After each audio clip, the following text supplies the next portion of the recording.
Hello everyone, my name is doctor Ashish Srivastava और आज हम डिस्कस करेंगे स्ट्रक्चर ऑफ कॉन्ट्रैक्टाइल प्रोटीन। तो स्ट्रक्चर ऑफ कॉन्ट्रैक्टाइल प्रोटीन जो है वो लोकोमोशन और मूवमेंट चैप्टर से एक इंपॉर्टेंट टॉपिक है और इस टॉपिक को समझने के लिए ये बहुत ज़्यादा ज़रूरी हो जाता है कि आपने प्रीवियस लेक्चर्स में स्ट्रक्चर ऑफ मसल को बहुत ही ज़्यादा प्रॉपर वे में समझा हो। तो अगर आपने प्रीवियस लेक्चर्स में स्ट्रक्चर ऑफ मसल को प्रॉपर वे में समझ लिया है तो आज का जो ये टॉपिक है यानी कि स्ट्रक्चर ऑफ कॉन्ट्रैक्टाइल प्रोटीन ये आपके लिए बहुत ही ज़्यादा इंटरेस्टिंग होने वाला है। तो सबसे पहले हम बात करते हैं कि हमने देखा है कि हमारी जो मसल सेल है यानी कि हमारी जो मायोफाइबर है उसके अंदर कुछ rod like filamentous parallel structures present होते हैं जिनको आप नाम देते हैं मायोफाइब्रिल। क्लियर? जिनके इंटरनल स्ट्रक्चर को आपने काफी डिटेल में प्रीवियस लेक्चर में पढ़ा हुआ है। तो हमारे जो मायोफाइब्रिल हैं उनके अंदर थिक और थिन फिलामेंट एक स्पेसिफिक पैटर्न में डिस्ट्रीब्यूटेड होते हैं जैसा कि आप सभी जानते हैं। तो मायोफाइब्रिल के अंदर स्पेसिफिक पैटर्न में डिस्ट्रीब्यूटेड थिन और थिक फिलामेंट आखिर किन प्रोटीन या प्रोटीन्स से मिलकर बने हुए हैं ये सबसे पहले आज के इस लेक्चर में हम जानेंगे। तो सबसे पहले हम देख लेते हैं कि हमारे जो थिक फिलामेंट हैं एक्चुअली में थिक फिलामेंट क्या है। मैं जल्दी से आपको एक बार बता देता हूं कि आपने जब मायोफाइब्रिल के इंटरनल स्ट्रक्चर को पढ़ा तो वहां पर आपने देखा कि सार्कोमियर जो कि एक फंक्शनल यूनिट है कॉन्ट्रैक्शन की उसके सेंट्रल में थिक फिलामेंट प्रेजेंट होते हैं जो स्टैकिंग ऑर्डर में होते हैं और ये एक्टिन या कह सकते हैं थिन फिलामेंट के पैरेलल भी होते हैं। तो थिक फिलामेंट बेसिकली किससे बने होते हैं? ये एक ही प्रकार के एक ही टाइप के पॉलीमराइज्ड प्रोटीन से मिलकर बने होते हैं और उसको आप नाम देते हैं मायोसिन। क्लियर? तो आपके मायोफाइब्रिल के अंदर जो थिक फिलामेंट हैं वो एक ही प्रकार के पॉलीमराइज्ड प्रोटीन से मिलकर बने हुए हैं और उसका नाम है मायोसिन। ये आप बिल्कुल याद कर लीजिए। जबकि जो हमारे थिन फिलामेंट है मायोफाइब्रिल के अंदर थिन फिलामेंट जो स्टैकिंग ऑर्डर में प्रेजेंट होते हैं और उनको बाइसेक्ट करती है जेड लाइन। तो ये thin filament basically 3 different type के प्रोटीन से मिलकर बने होते हैं, एक्टिन प्रोटीन, ट्रोपोमायोसिन और ट्रोपोनिन। तो ये 3 डिफरेंट टाइप के प्रोटीन जो हैं वो थिन फिलामेंट का फॉर्मेशन करते हैं। अब मैं कलेक्टिवली ये कह सकता हूं कि मायोफाइब्रिल के अंदर थिन फिलामेंट और thick filament collectively 4 different types के प्रोटीन से मिलकर बने हुए हैं। तो यहां पर यह चीज बिल्कुल गलत नहीं होगी कि हमारे थिन फिलामेंट और थिक फिलामेंट में टोटल कितने टाइप के प्रोटीन प्रेजेंट हैं। तो आपका आंसर होगा 4 डिफरेंट टाइप के प्रोटीन्स हैं जो थिन और थिक फिलामेंट का फॉर्मेशन करते हैं। नंबर 1 मायोसिन जो बेसिकली थिक फिलामेंट को बना रहा है, एक्टिन, ट्रोपोमायोसिन और ट्रोपोनिन जो कि एक्टिन, ट्रोपोमायोसिन, ट्रोपोनिन ये तीनों के तीनों प्रोटीन जो लास्ट में मैंने बोले हैं ये थिन फिलामेंट का फॉर्मेशन करते हैं। अब एक इंटरेस्टिंग चीज आपको यहां पर सबसे पहले समझनी होगी और वो ये कि जो मायोसिन और एक्टिन प्रोटीन है, मायोसिन और एक्टिन प्रोटीन है, इनको आप कॉन्ट्रैक्टाइल प्रोटीन कह सकते हैं। समझने की कोशिश कीजिए। थिक फिलामेंट मायोसिन से मिलकर बना हुआ है और थिन फिलामेंट में one of the structural component क्या है? एक्टिन। तो मायोसिन और एक्टिन को आप कॉन्ट्रैक्टाइल प्रोटीन कह सकते हैं क्योंकि ये प्रोटीन एक्चुअली में खुद कॉन्ट्रैक्ट नहीं होते हैं बल्कि इनकी एक्टिविटी से यानी कि मायोसिन और एक्टिन प्रोटीन की एक्टिविटी से मायोफाइब्रिल कॉन्ट्रैक्ट होता है। और जब एक मसल सेल के अंदर सभी मायोफाइब्रिल एक यूनिट के फॉर्म में कॉन्ट्रैक्शन करेंगे तो इससे मसल सेल में कॉन्ट्रैक्शन होगा और जब सभी मसल सेल्स एक यूनिट की तरह कॉन्ट्रैक्ट होंगी तो आपकी होल मसल में कॉन्ट्रैक्शन होगा। तो मायोसिन और एक्टिन कॉन्ट्रैक्टाइल प्रोटीन है क्योंकि इनकी एक्टिविटी से ही मायोफाइब्रिल, मसल सेल यानी कि मायोफाइबर और आपकी मसल में कॉन्ट्रैक्शन होता है। क्लियर? अब हम बात करते हैं कि ट्रोपोमायोसिन और ट्रोपोनिन जो कि थिन फिलामेंट का फॉर्मेशन कर रहे हैं, ये दोनों प्रोटीन को हम रेगुलेटरी प्रोटीन कंसीडर करते हैं। क्या कहते हैं इनको? Regulatory protein. तो ट्रोपोमायोसिन और ट्रोपोनिन को रेगुलेटरी प्रोटीन कहने के पीछे का जो रीजन है वो ये कि ये दोनों प्रोटीन्स अपनी एक्टिविटी से ये डिसाइड करते हैं कि मसल को कॉन्ट्रैक्ट होना है या मसल को रिलैक्स बने रहना है। तो मसल में कॉन्ट्रैक्शन होगा या मसल रिलैक्स बनी रहेगी ये डिसाइड करेंगे ट्रोपोमायोसिन और ट्रोपोनिन अपनी एक्टिविटी से। तो फिलहाल आप इतना समझने की कोशिश कीजिए कि थिन फिलामेंट के पास दो रेगुलेटरी प्रोटीन हैं और ये दो रेगुलेटरी प्रोटीन ही ये डिसाइड करते हैं कि क्या थिन और थिक फिलामेंट के बीच में बाइंडिंग होगी, स्लाइडिंग होगी, जिससे कि मसल में कॉन्ट्रैक्शन हो, या फिर वो बाइंडिंग नहीं होगी, स्लाइडिंग नहीं होगी, जिससे कि मसल रिलैक्स बनी रहे। दैट इज द रीजन कि आप ट्रोपोमायोसिन और ट्रोपोनिन को रेगुलेटरी प्रोटीन कंसीडर्ड करते हैं। चलिए आगे बढ़ते हैं। तो अब हम डिटेल में समझेंगे कि स्ट्रक्चर ऑफ थिक फिलामेंट क्या होगा। तो सबसे पहले तो आप जान लीजिए, क्योंकि थिक फिलामेंट केवल एक ही पॉलीमराइज्ड प्रोटीन से मिलकर बने हुए हैं जिसका नाम है myosin. That is the reason कि आप थिक फिलामेंट को मायोसिन फिलामेंट भी कह सकते हैं, इसमें कोई बुराई नहीं है। अगर आप थिक फिलामेंट को मायोसिन फिलामेंट कहेंगे तो यह गलत नहीं होगा, क्योंकि थिक फिलामेंट केवल एक ही टाइप के पॉलीमराइज्ड प्रोटीन से मिलकर बने हुए। पर अगर आप थिन फिलामेंट को एक्टिन फिलामेंट कहते हैं तो यह चीज कॉमनली सही मानी जाएगी, लेकिन लिटरली यह चीज एग्जैक्ट सही नहीं होगी, क्योंकि थिन फिलामेंट एक्टिन प्रोटीन के अलावा दो अनदर रेगुलेटरी प्रोटीन्स भी रखते हैं, जैसा कि आपने अभी अभी देखा, ट्रोपोमायोसिन और ट्रोपोनिन। तो अभी मैं फिलहाल किसकी बात कर रहा हूं? Structure of thick filament. तो आप थिक फिलामेंट को क्या कह सकते हैं? मायोसिन फिलामेंट, क्योंकि ये एक ही टाइप के पॉलीमराइज्ड प्रोटीन से मिलकर बने हुए हैं जिसका नाम है मायोसिन प्रोटीन। तो देखिए, आपकी एनसीईआरटी में मायोसिन को पॉलीमराइज्ड प्रोटीन कहा गया है। सबसे पहले हमें जानना होगा कि पॉलीमराइज्ड प्रोटीन का मतलब क्या होगा। तो आप सभी ने बायोमोलिक्यूल चैप्टर को पढ़ा हुआ है और वहां पर आपने देखा है कि अमीनो एसिड्स के पॉलीमराइजेशन से प्रोटीन बनता है। पर सोचिए, अगर प्रोटीन्स आपस में पॉलीमराइज्ड हों तो जो कॉम्प्लेक्स स्ट्रक्चर फॉर्म होगा उसको आप क्या कह सकते हैं? पॉलीमराइज्ड प्रोटीन। दैट मीन्स कि मायोसिन एक्चुअली में कोई एक प्रोटीन का मॉलिक्यूल नहीं है, बल्कि मायोसिन प्रोटीन्स के पॉलीमराइजेशन से बनने वाला एक कॉम्प्लेक्स कंपाउंड है, क्योंकि मायोसिन को बनाने वाले जो मोनोमर प्रोटीन यूनिट्स हैं वो एक ही टाइप की हैं। दैट इज द रीजन कि आप इसको होमोपॉलीमर भी कंसीडर्ड कर सकते हैं। तो पॉलीमराइज्ड प्रोटीन में और प्रोटीन में क्या अंतर होगा? प्रोटीन अमीनो एसिड के पॉलीमर है, पर जब प्रोटीन के बहुत सारे मॉलिक्यूल आपस में पॉलीमराइजेशन करेंगे तो जो कॉम्प्लेक्स कंपाउंड बनेगा उसको आप क्या कहेंगे? पॉलीमराइज्ड प्रोटीन। तो मायोसिन इज पॉलीमराइज्ड प्रोटीन। अब क्वेश्चन ये पैदा होता है कि मायोसिन को बनाने वाले जो मोनोमर प्रोटीन यूनिट्स हैं वो कौन सी है? यानी कि मायोसिन प्रोटीन के पॉलीमराइजेशन से बना है, तो वो कौन से मोनोमेरिक प्रोटीन यूनिट्स हैं जिनके पॉलीमराइजेशन से मायोसिन का फॉर्मेशन होगा? तो आंसर है कि मोनोमेरिक प्रोटीन यूनिट जो हैं जिनके थ्रू मायोसिन का फॉर्मेशन हो रहा है उनको आप नाम दे सकते हैं मीरोमायोसिन। क्या बोला मैंने? मीरोमायोसिन। तो meromyosin is the monomer unit या monomer protein unit of myosin. तो मीरोमायोसिन के पॉलीमराइजेशन से, यानी बहुत सारे मॉलिक्यूल मीरोमायोसिन के पॉलीमराइज्ड होकर किसका फॉर्मेशन करेंगे? मायोसिन का। ऐसा माना जाता है कि अप्रॉक्सीमेट 300 मीरोमायोसिन यूनिट्स आपस में पॉलीमराइजेशन करती हैं और फॉर्मेशन करती हैं एक मायोसिन फिलामेंट का या थिक फिलामेंट का। तो अब हमें अगर मायोसिन के स्ट्रक्चर को समझना है, यानी कि हमें अगर थिक फिलामेंट के स्ट्रक्चर को समझना है, तो हमें जरूरी हो जाता है कि सबसे पहले क्या समझना होगा?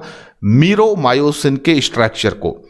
तो मीरोमायोसिन का स्ट्रक्चर बड़ा इंटरेस्टिंग होता है, आप देख सकते हैं। मीरोमायोसिन का जो स्ट्रक्चर है बेसिकली वो आपको इस तरीके से दिखाई देगा जैसे कि दो स्नेक यानी कि सांप के बच्चे आपस में लिपट कर बैठे हों। तो ये जो स्ट्रक्चर आपको स्क्रीन पर दिख रहा है, ये वाला स्ट्रक्चर, ये लिटरली एक मीरोमायोसिन का मॉलिक्यूल है। और ऐसे बहुत सारे यानी अप्रॉक्सीमेट 300 मीरोमायोसिन के ऐसे मॉलिक्यूल पॉलीमराइज होकर किसको बनाएंगे? मायोसिन को। तो हम सबसे पहले देखते हैं कि मीरोमायोसिन के स्ट्रक्चर में क्या क्या इंपॉर्टेंट स्ट्रक्चरल कंपोनेंट होते हैं। तो आपको यहां पर ये दो सांप के बच्चे की तरह जो स्ट्रक्चर दिख रहा है वो है मीरोमायोसिन, और इन सांप के बच्चों का जो आपको ये वाला पार्ट दिख रहा है जिसको मैं हाईलाइटेड कर देता हूं येलो कलर से, तो जो मैंने ये येलो कलर से हाईलाइटेड कर दिया है पार्ट, ये सांप के इन बच्चों का सिर है। यानी कि मीरोमायोसिन का ये क्या है, सिर, तो आप इसको नाम भी क्या दे सकते हैं, ग्लोब्यूलर हेड। क्या बोल सकते हैं, ग्लोब्यूलर हेड। जबकि आप देखेंगे ये जो मैंने ब्लू कलर से यहां पर हाईलाइटेड कर दिया है मायोसिन का ये पार्ट, तो मीरोमायोसिन का ये पार्ट जो मैंने ब्लू कलर से हाईलाइटेड कर दिया है, ये है एक शॉर्ट आर्म, जिसको आप शॉर्ट नेक कह सकते हैं, यानी सांप के बच्चों की गर्दन। तो एग्जैक्टली मीरोमायोसिन में दो मेजर पार्ट होते हैं। एक जो मेजर पार्ट है उसमें आप हेड और शॉर्ट नेक को एक साथ कंसीडर कर लेते हैं, एक साथ ले लेते हैं। तो मैं कह सकता हूं कि ये पूरा पार्ट मीरोमायोसिन का, जिसमें ग्लोब्यूलर हेड आ रहा है और ये शॉर्ट नेक आ रहा है, इसको आप एक पार्ट कह सकते हैं मीरोमायोसिन का, that is the globular head with short neck. Clear? तो ग्लोब्यूलर हेड विद शॉर्ट नेक ये एक पार्ट हुआ मीरोमायोसिन का। अब बाकी का जो बचा हुआ पार्ट है, जो आपको टैल यानी कि पूंछ की तरह दिखाई दे रहा है, लिटरली आप इसको टैल पार्ट ही कहते हैं, और इसको हम कह सकते हैं दूसरा मेजर पार्ट मीरोमायोसिन का। तो सबसे पहले तो आप याद रखिए कि जो मायोसिन की मोनोमेरिक प्रोटीन यूनिट है वो मीरोमायोसिन है, और मीरोमायोसिन में मेजर दो पार्ट होते हैं, one globular head with short neck and second is tail part. अब एक और बहुत इंटरेस्टिंग चीज मैं आपको बताना चाहता हूं, जो ग्लोब्यूलर हेड विद शॉर्ट नेक वाला पार्ट है उसको आप HMM भी कह सकते हैं, यानी कि हैवी मीरोमायोसिन। तो इसको मैं क्या नाम दे सकता हूं, हैवी मीरोमायोसिन। तो ग्लोब्यूलर हेड और शॉर्ट नेक को एक साथ हम नाम ले सकते हैं HMM, और जबकि टैल पार्ट को हम नाम दे सकते हैं LMM, यानी कि लाइट मीरोमायोसिन। तो जल्दी से मैं समरी आपको बता देता हूं। मायोसिन जो है वो एक पॉलीमराइज्ड प्रोटीन है, जो बहुत सारे मोनोमेरिक प्रोटीन यूनिट के पॉलीमराइजेशन से बना हुआ है। मायोसिन की जो मोनोमेरिक प्रोटीन यूनिट्स हैं उनको आप मीरोमायोसिन कहते हैं। मीरोमायोसिन का स्ट्रक्चर कुछ इस तरीके से दिखता है जैसे कि दो स्नेक के बच्चे आपस में लिपट कर बैठे हुए हों। इन स्ट्रक्चर में जो आपको येलोइश कलर का पार्ट दिख रहा है वो हेड है, जिसको आप ग्लोब्यूलर हेड भी कह सकते हैं। जो ब्लू कलर का आपको पार्ट दिख रहा है ये एक शॉर्ट नेक है। ग्लोब्यूलर हेड और शॉर्ट नेक को एक साथ आप एक मेजर पार्ट कंसीडर करते हैं, जिसको HMM भी कहा जाता है, यानी कि हैवी मीरोमायोसिन। जबकि मीरोमायोसिन का जो टैल पार्ट है यानी कि पूंछ वाला हिस्सा है उसको आप LMM कहते हैं, यानी कि लाइट मीरोमायोसिन। तो कभी भी अगर आपसे ऐसा कोई क्वेश्चन पूछा जाता है कि मीरोमायोसिन के स्ट्रक्चर में HMM यानी कि हैवी मीरोमायोसिन क्या क्या कंसिस्ट करता है, तो आप कहेंगे ग्लोब्यूलर हेड प्लस शॉर्ट नेक। क्लियर? और अगर आपसे पूछा जाता है कि लाइट मीरोमायोसिन क्या क्या कंसिस्ट करता है, तो आप कहेंगे only tail part of meromyosin. चलिए आगे बढ़ते हैं। अब यहां पर एक और इंपॉर्टेंट चीज कि मायोसिन को अगर आपको बनाना है, यानी कि अगर आपको थिक फिलामेंट का फॉर्मेशन करना है, तो आपको क्या करना होगा, आपको मीरोमायोसिन जो कि मोनोमेरिक यूनिट्स है उनको पॉलीमराइज करना होगा।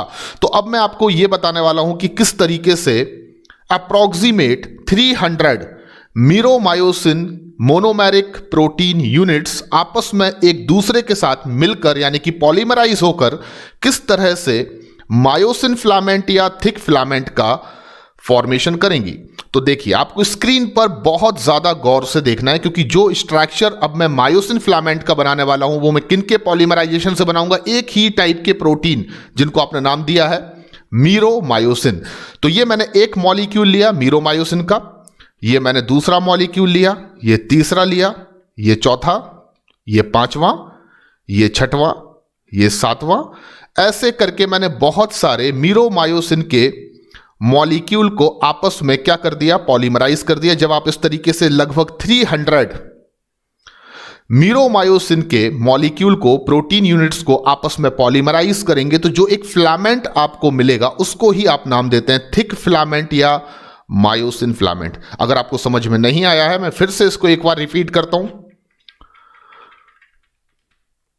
इस तरीके से एक एक करके आपको मीरोमायोसिन के मॉलिक्यूल्स को पॉलीमराइज करना है। जब 300 मीरोमायोसिन के मॉलिक्यूल आपस में पॉलीमराइजेशन कर लेंगे, तो जो फिलामेंटस स्ट्रक्चर आपको ऑब्टेन होगा उसको आप कहेंगे मायोसिन फिलामेंट या थिक फिलामेंट। क्लियर? चलिए आगे बढ़ते हैं। तो अब हमें देखना होगा कि जब ये मीरोमायोसिन के पॉलीमराइजेशन से थिक फिलामेंट या मायोसिन फिलामेंट बनता है तो मीरोमायोसिन किस पैटर्न में अपना पॉलीमराइजेशन करते हैं? That is the very important line of NCERT. जो आपको नीचे लिखी हुई ये लाइन दिख रही है, ये पैराग्राफ दिख रहा है, ये एनसीईआरटी का पैराग्राफ है और मोस्ट ऑफ द स्टूडेंट्स को इस पैराग्राफ को समझने में बहुत ज्यादा प्रॉब्लम होती है। तो मैं प्रैक्टिकली आपको ये चीज समझाने की कोशिश करता हूं। मेरी बात को आपको ध्यान से सुनना है। जब मायोसिन के formation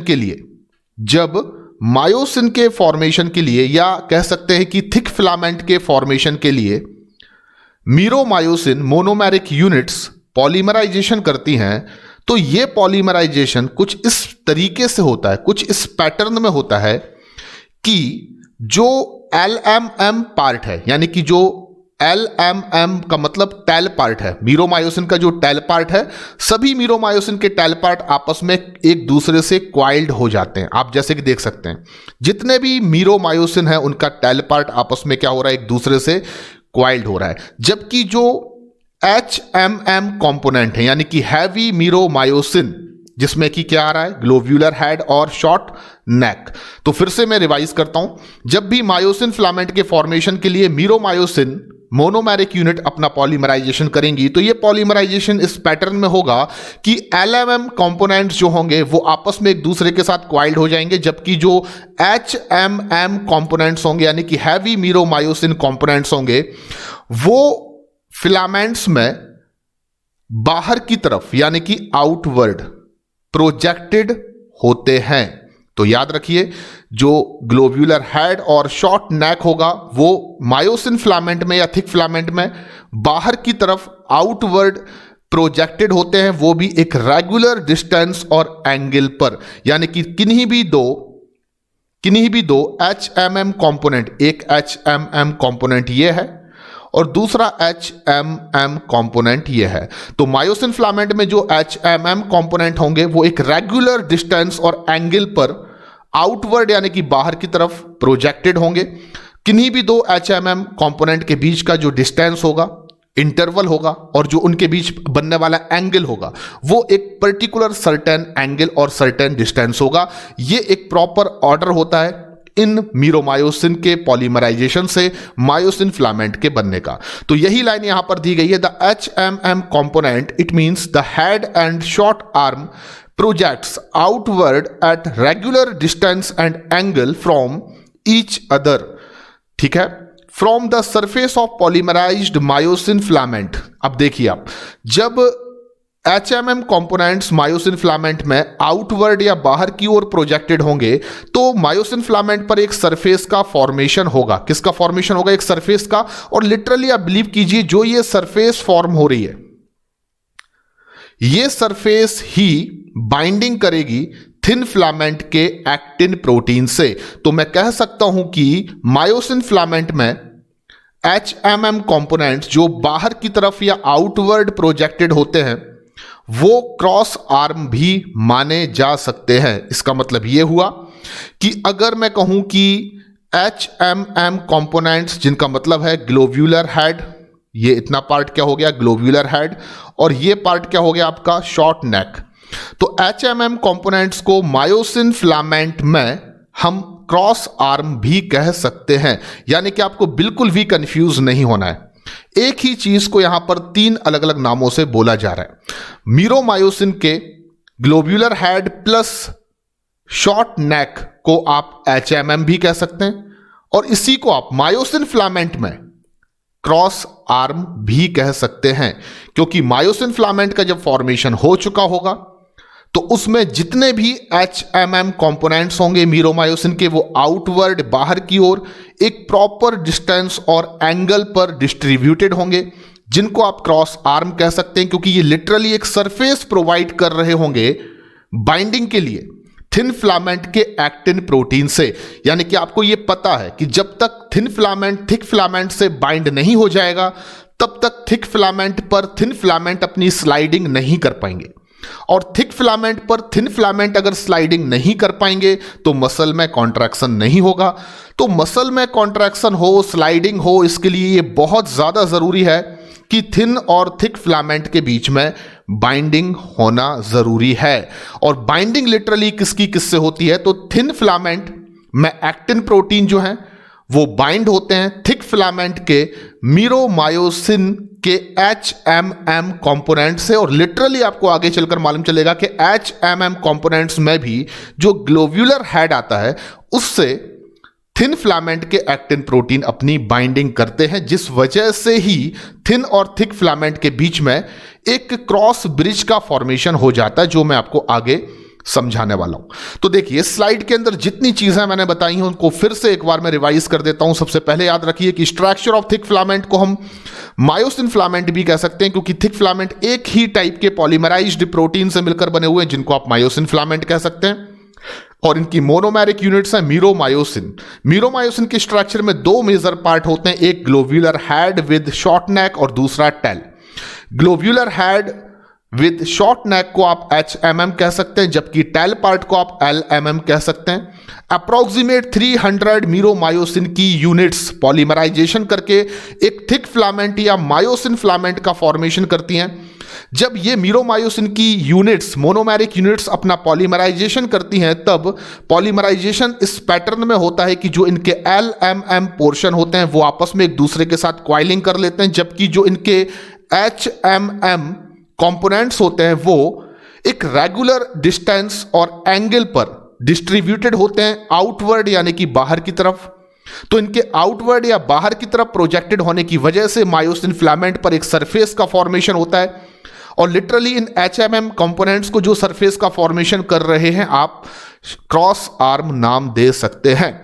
collectively cross arm is equal HMM, और HMM का मतलब है ग्लोब्यूलर हेड विद शॉर्ट नेक। चलिए आगे बढ़ते हैं।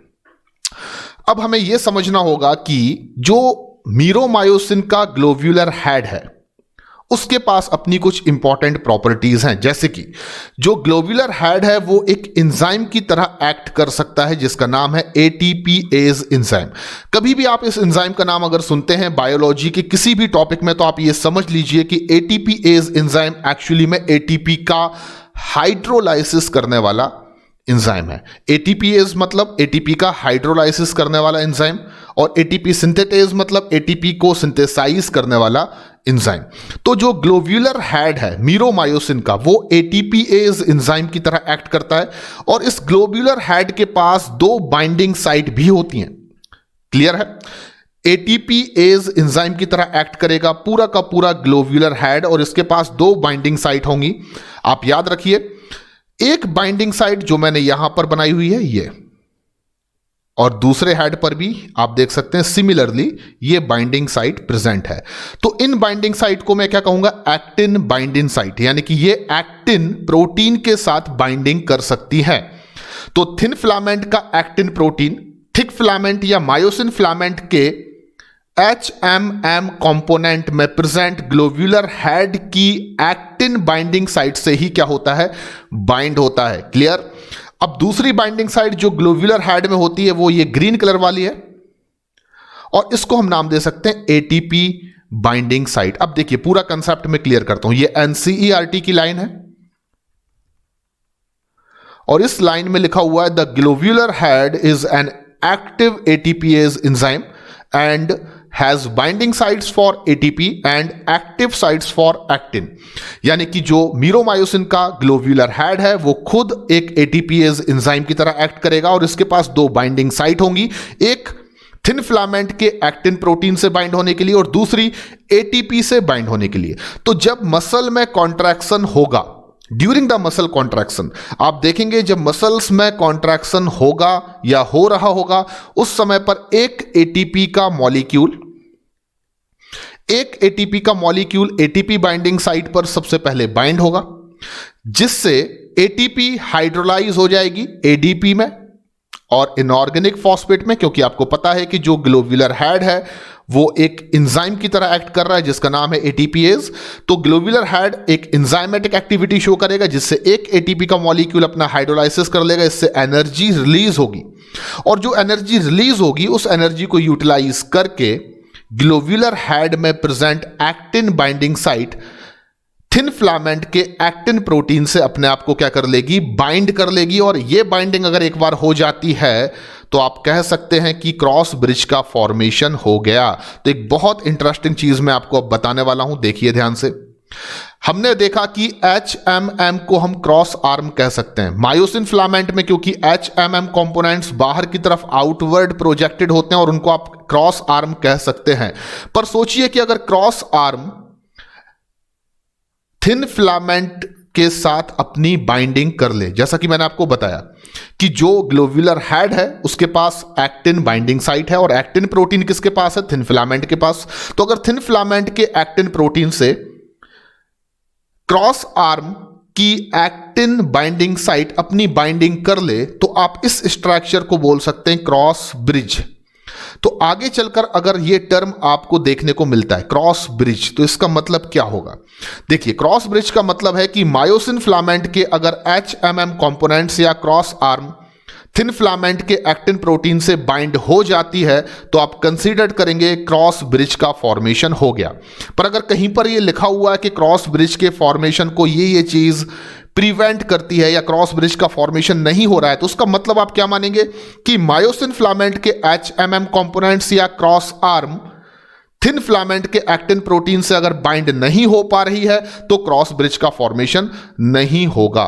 तो क्रॉस ब्रिज का फॉर्मेशन होने का मतलब सीधा सीधा आप याद रखिए कि थिक फिलामेंट थिन फिलामेंट से बाइंड हो रहा है। अगर थिक फिलामेंट थिन फिलामेंट से बाइंडिंग नहीं कर पा रहा है तो आप कहेंगे क्रॉस ब्रिज का फॉर्मेशन नहीं हो रहा है। तो क्रॉस ब्रिज का फॉर्मेशन तभी कंसीडर्ड किया जाएगा जब मीरोमायोसिन के HMM कंपोनेंट्स या क्रॉस आर्म थिन फिलामेंट के एक्टिन प्रोटीन के साथ अपनी बाइंडिंग कर लेते हैं। अगर ये बाइंडिंग नहीं होती है ड्यूरिंग द रिलैक्स स्टेज तो क्रॉस ब्रिज का फॉर्मेशन उस समय पर नहीं होगा।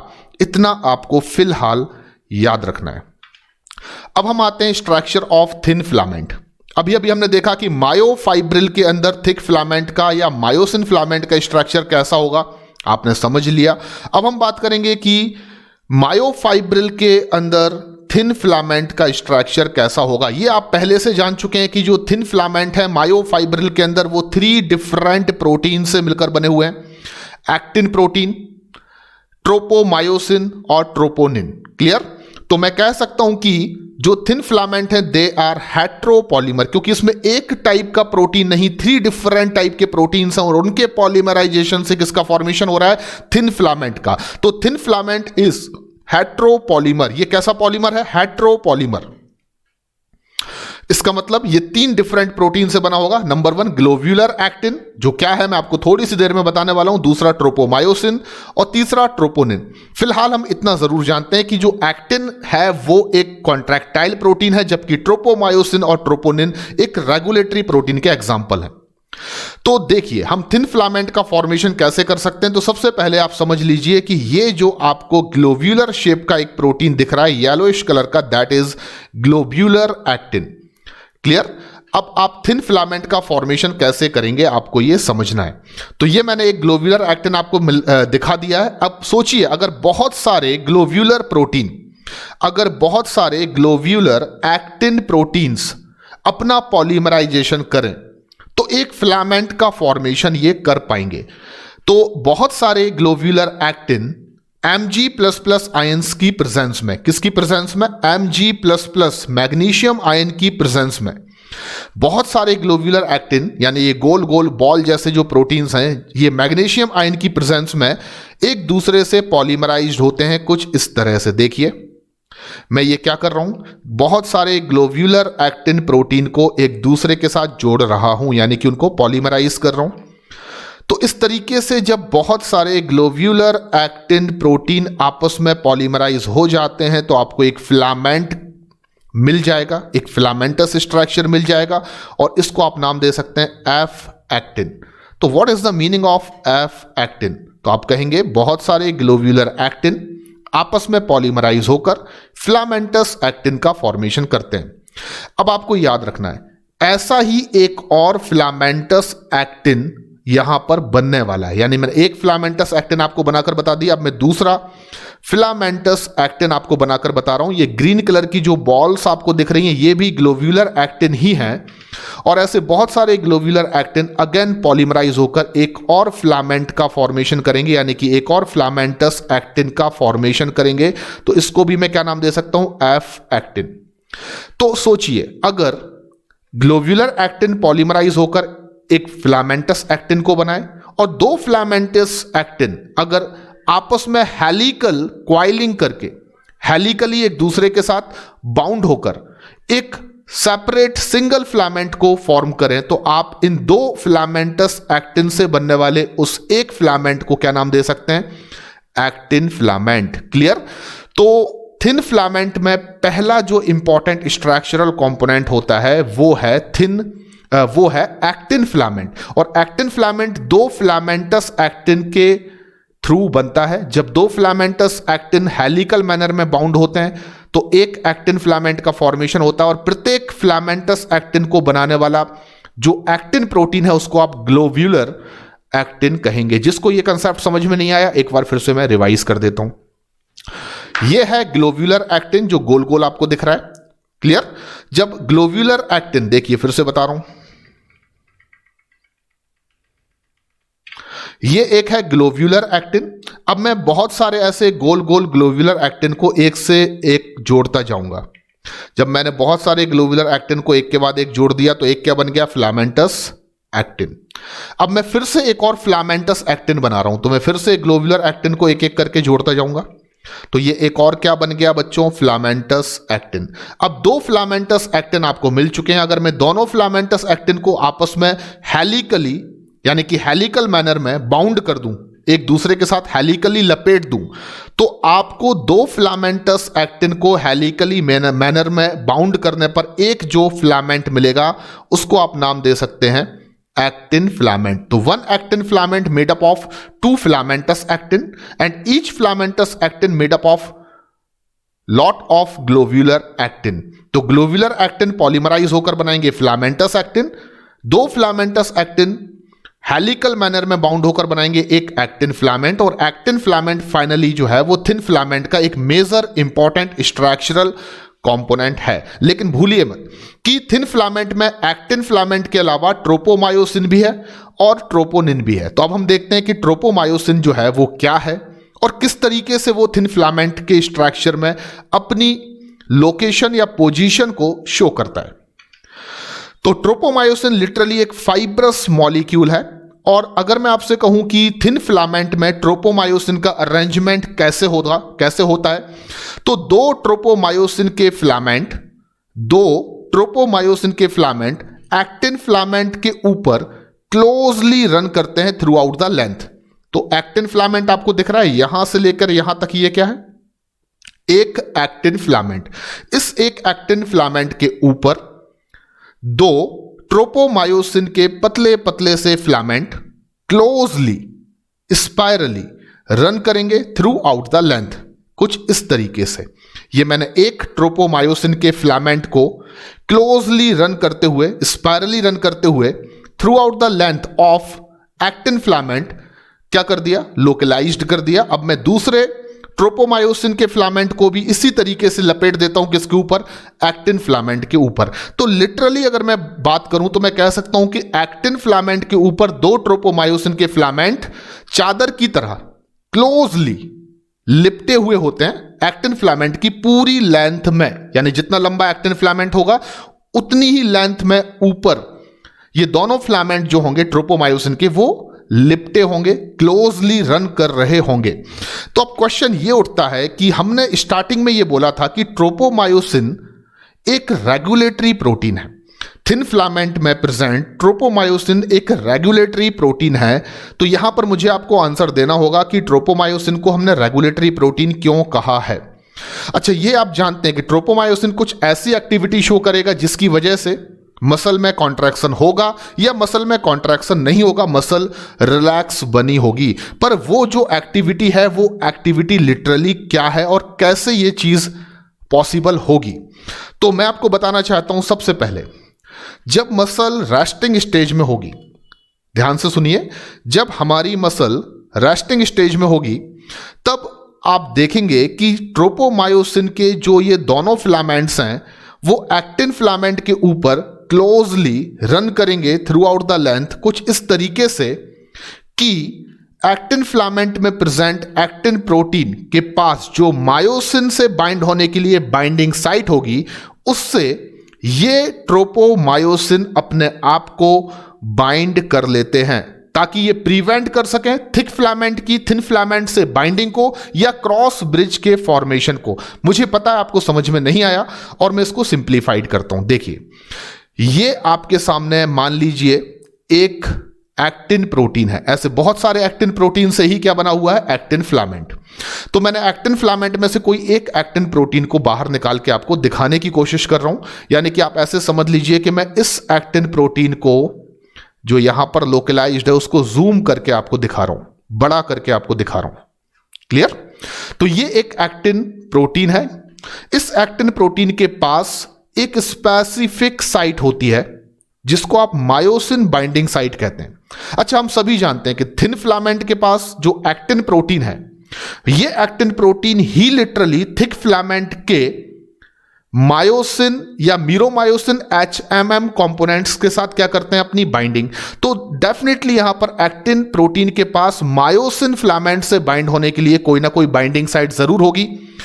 जब मीरोमायोसिन के ग्लोब्यूलर हेड पर एक्टिन से बाइंड होने के लिए बाइंडिंग साइट है, तो ऑब्वियसली थिन फिलामेंट के एक्टिन प्रोटीन के पास मायोसिन से बाइंड होने के लिए जो बाइंडिंग साइट होगी उसको आप नाम दे सकते हैं मायोसिन बाइंडिंग साइट। तो पहला कंसेप्ट आपको समझ में आया कि एक्टिन प्रोटीन के पास मायोसिन बाइंडिंग साइट होती है।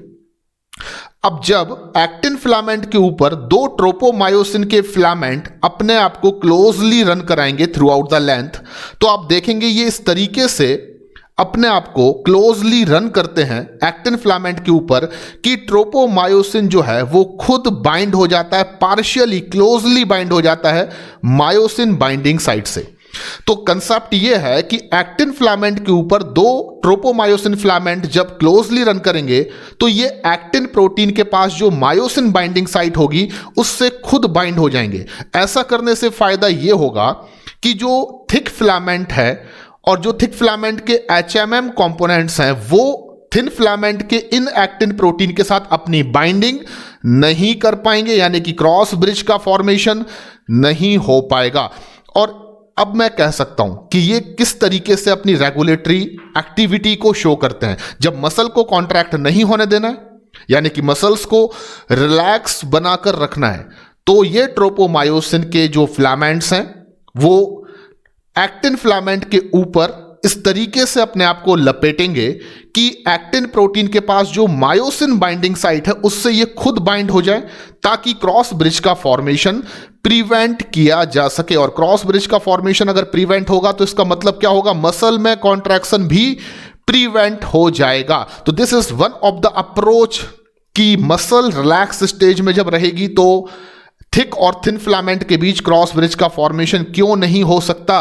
This is one of the reason, क्योंकि उस समय पर ट्रोपोमायोसिन के फिलामेंट एक्टिन फिलामेंट के ऊपर इस तरीके से क्लोजली रन करते हैं कि एक्टिन प्रोटीन पर प्रेजेंट मायोसिन बाइंडिंग साइट से ये खुद बाइंड हो जाते हैं ताकि क्रॉस ब्रिज का फॉर्मेशन प्रिवेंट किया जा सके और मसल के कॉन्ट्रैक्शन को होने से रोका जा सके। चलिए आगे बढ़ते हैं। अब मैं बात करूंगा कि थिन फिलामेंट के पास ट्रोपोनिन भी होता है, और मैंने आपको इनिशियली बताया था कि दो रेगुलेटरी प्रोटीन हैं जो थिन फिलामेंट के पास होते हैं। एक आप समझ चुके हैं ट्रोपोमायोसिन, दूसरा है ट्रोपोनिन। लिटरली ट्रोपोनिन एक बहुत ही ज्यादा कॉम्प्लेक्स प्रोटीन है और ऐसा बोला जाता है कि ये एक ट्राइमेरिक स्ट्रक्चर है, यानी कि ट्रोपोनिन के स्ट्रक्चर में आप देखेंगे 3 इंपॉर्टेंट सब यूनिट्स होती हैं। अभी मैं आपको दिखाने वाला हूं। ट्रोपोनिन के स्ट्रक्चर में 3 सब यूनिट आपको दिखाई देंगी। आपको सबसे पहले मैं बता देता हूं कि ये अभी तक हमने देख लिया है कि ये हमारे एक्टिन फिलामेंट के ऊपर दो ट्रोपोमायोसिन फिलामेंट क्लोजली रन कर रहे हैं थ्रू आउट द लेंथ, ये आप समझ चुके हैं। अब मैं आपको बताने वाला हूं कि ट्रोपोनिन की प्रेजेंस थिन फिलामेंट में कहां पर होती है। तो देखिए, ट्रोपोनिन एक्चुअली में ट्रोपोमायोसिन के ऊपर, ये रेड कलर के जो फिलामेंट आपको दिख रहे हैं दे आर 2 ट्रोपोमायोसिन फिलामेंट। तो ट्रोपोनिन जो है वो ट्रोपोमायोसिन फिलामेंट के ऊपर ही एक रेगुलर इंटरवल पर डिस्ट्रीब्यूटेड होता है, यानी कि थोड़ी थोड़ी सी दूरी पर ट्रोपोमायोसिन के फिलामेंट के ऊपर बैठा होता है ट्रोपोनिन। इस तरीके से नहीं दिखा, फिर से दिखा देता हूं। ये जो आपको यहां पर ट्राइमेरिक स्ट्रक्चर दिख रहा है, यह है ट्रोपोनिन, और ट्रोपोनिन ट्रोपोमायोसिन के ऊपर ही एक रेगुलर इंटरवल से अपने आप को डिस्ट्रीब्यूटेड करते हैं इस तरीके से। अब तो दिख गया होगा आप सभी को, ठीक है। तो यहां तक का कंसेप्ट समझ में आ गया कि ट्रोपोनिन ट्रोपोमायोसिन के साथ जुड़ा होता है, ना कि एक्टिन फिलामेंट के साथ। अगर क्वेश्चन पूछा जाता है कि ट्रोपोनिन फिजिकली कनेक्टेड विद, तो आपका आंसर होगा ट्रोपोमायोसिन। ये फिजिकली बिल्कुल भी कनेक्टेड नहीं होते हैं एक्टिन फिलामेंट से। ये बहुत ही इंपॉर्टेंट कंसेप्ट है जो आपको याद रखना है। तो अब मैं जूम करके आपको बता सकता हूं। देखिए, अब मैं फिर से यहां पर प्रेजेंट एक एक्टिन प्रोटीन को ले लेता हूं, यानी कि फिलामेंटस एक्टिन या एक्टिन फिलामेंट में प्रेजेंट एक ग्लोब्यूलर एक्टिन को मैंने बाहर निकाल लिया और मैं जूम करके आपको दिखाने की कोशिश करता हूं। तो ये आपको जो येलोइश कलर का एक ग्लोब्यूलर प्रोटीन दिख रहा है, दैट इज एक्टिन प्रोटीन, जिसके पास ये जो आपको साइट दिख रही है, जिसको मैं इस तरीके से रेड कलर से हाईलाइट कर देता हूं, ये है मायोसिन बाइंडिंग साइट।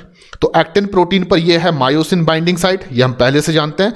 अब आप देखेंगे, हम जानते हैं कि एक्टिन फिलामेंट के ऊपर ही क्लोजली रन कौन करता है, ट्रोपोमायोसिन के दो फिलामेंट। तो इस तरीके से ट्रोपोमायोसिन के फिलामेंट क्या करेंगे, एक्टिन प्रोटीन के ऊपर क्लोजली रन करेंगे, कुछ इस तरीके से कि ये एक्टिन फिलामेंट के पास जो मायोसिन बाइंडिंग साइट है उससे पार्शियली अपने आप को बाइंड कर लेंगे। ये आपने प्रीवियसली पढ़ लिया है। अब हम देखेंगे कि इन ट्रोपोमायोसिन के ऊपर ही प्रेजेंट होंगे ट्राइमेरिक स्ट्रक्चर ट्रोपोनिन। तो कुछ इस तरीके से आप देख सकते हैं। ब्लैक कलर ले लेता हूं। ये जो आपको दिख रहा है ट्राइमेरिक स्ट्रक्चर, ये है ट्रोपोनिन, जो किसके ऊपर अटैच है, ट्रोपोमायोसिन के ऊपर। और इसको ट्राइमेरिक क्यों कहा, मैं बार बार इसको ट्राइमेरिक कह रहा हूं क्योंकि इसके पास 3 सब यूनिट्स होती हैं। कितनी सब यूनिट्स होती हैं, 3। एक सब यूनिट जो आप बहुत करीब से देखेंगे तो आपको पता चलेगा, ये वाली सब यूनिट, कौन सी वाली, ये वाली एक सब यूनिट जो ट्रोपोमायोसिन के साथ टाइटली अटैच होती है, यानी कि ट्रोपोनिन को ट्रोपोमायोसिन से जोड़ने वाली सब यूनिट को आप क्या कहेंगे, टीपीटी। टीपीटी का मतलब ट्रोपोनिन टी। ट्रोपोनिन टी में टी का मतलब क्या है, टाइटली अटैच। टी का मतलब क्या है, टाइटली अटैच्ड, क्योंकि ट्रोपोनिन की टीपीटी सब यूनिट ही ट्रोपोमायोसिन के साथ, किसके साथ, ट्रोपोमायोसिन के साथ क्या करती है, अपने आप को अटैच करके रखती है। दूसरी जो सब यूनिट है उसको आप टीपीसी कहते हैं, एंड सी का मतलब यहां पर याद रखें कैल्शियम बाइंडिंग साइट, यानी कि ट्रोपोनिन की टीपीसी सब यूनिट कैल्शियम आयन से बाइंड होती है। और ऐसा कब होगा, जब मसल्स में कॉन्ट्रैक्शन होगा। जब मसल कॉन्ट्रैक्ट होंगी तो ये इंपॉर्टेंट प्रोसेस है कि कैल्शियम आयंस जो हैं वो ट्रोपोनिन की टीपीसी सब यूनिट से क्या होते हैं, बाइंड होते हैं। क्लियर, ऐसा जरूरी है तब जब मसल का कॉन्ट्रैक्शन होगा, जो मैं आपको अगले टॉपिक में समझाने वाला हूं, मैकेनिज्म ऑफ मसल कॉन्ट्रैक्शन। तीसरी सब यूनिट को आप कहते हैं टीपीआई। ये बहुत इंपॉर्टेंट है अभी फिलहाल के कंसेप्ट को समझने के लिए। तो ट्रोपोनिन की तीसरी सब यूनिट है टीपीआई। आई का मतलब है इनहिबिटरी। आई का मतलब क्या है यहां पर, इनहिबिटरी। इनहिबिटरी साइट, इसका मतलब यह हुआ कि ट्रोपोनिन की टीपीआई सब यूनिट क्या कर रही है, जब मसल रिलैक्स स्टेज में होंगी। ध्यान से देखिए, जैसे कि मैंने आपसे पहले बोला कि ट्रोपोमायोसिन को रेगुलेटरी प्रोटीन बोला गया क्योंकि ट्रोपोमायोसिन एक्टिन फिलामेंट या एक्टिन प्रोटीन से क्लोजली अटैच होते हैं, स्पेशली वहां पर जहां पर मायोसिन बाइंडिंग साइट है, ताकि क्रॉस ब्रिज का फॉर्मेशन ना हो सके, मसल का कॉन्ट्रैक्शन प्रिवेंट हो सके।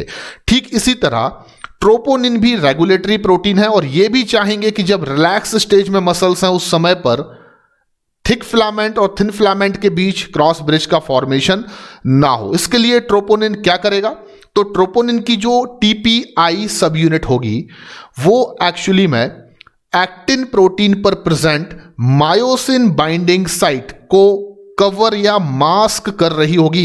यानी कि जिस तरीके से हम अपने चेहरे पर मास्क लगाकर अपने चेहरे को ढक लेते हैं, ठीक उसी तरीके से ट्रोपोनिन की टीपीआई यानी कि ट्रोपोनिन इनहिबिटरी सब यूनिट एक्टिन प्रोटीन पर प्रेजेंट मायोसिन बाइंडिंग साइट को क्या कर देगी, ढक देगी, उसको मास्क कर देगी, यानी कि मास्क की तरह मायोसिन बाइंडिंग साइट को यह ढकने का काम करेगी। अब अगर ट्रोपोनिन की टीपीआई सब यूनिट ने एक्टिन प्रोटीन पर प्रेजेंट मायोसिन बाइंडिंग साइट को ढक दिया है, कवर कर दिया है, मास्क कर दिया है, तो इससे हमें बेनिफिट क्या होगा?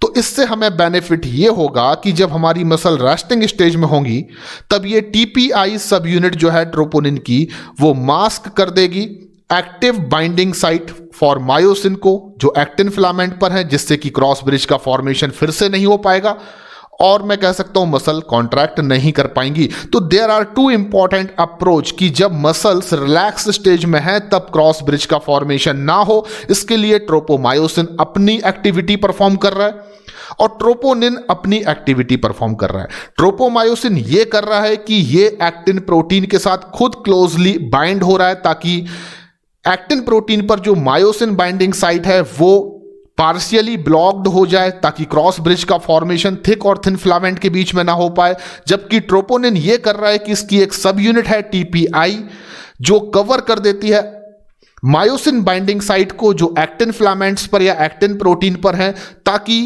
क्रॉस ब्रिज का फॉर्मेशन प्रिवेंट किया जा सके। कलेक्टिवली साइमल्टेनियसली ये दोनों अप्रोच एक साथ फॉलो होती हैं और इस वजह से जब मसल्स हमारी रिलैक्स स्टेज में होती हैं उस दौरान थिक और थिन फिलामेंट के बीच क्रॉस ब्रिज का फॉर्मेशन नहीं हो सकता। इन अदर वर्ड्स कि थिक फिलामेंट्स के HMM कंपोनेंट्स थिन फिलामेंट के एक्टिन प्रोटीन के साथ अपनी बाइंडिंग नहीं कर पाते, जिससे स्लाइडिंग नहीं हो सकती, जिससे मसल्स में कॉन्ट्रैक्शन नहीं हो सकता। तो आई होप कि आपने इस लेक्चर को बहुत ही अच्छे से एंजॉय किया होगा। मैंने पूरी कोशिश की है कि आप इस क्रिटिकल कंसेप्ट को बहुत प्रॉपर वे में समझ सकें। अगर आपको ये लेक्चर बहुत अच्छा लगा है तो आप इसको लाइक करना मत भूलिए और कमेंट करके आप अपने डाउट्स भी पूछ सकते हैं और मुझे इस लेक्चर के बारे में फीडबैक भी दे सकते हैं। तो बच्चों, थैंक यू वेरी मच। अगले लेक्चर में मैं आपसे डिस्कस करूंगा the detailed mechanism of muscle contraction. तब तक के लिए थैंक यू वेरी मच, धन्यवाद।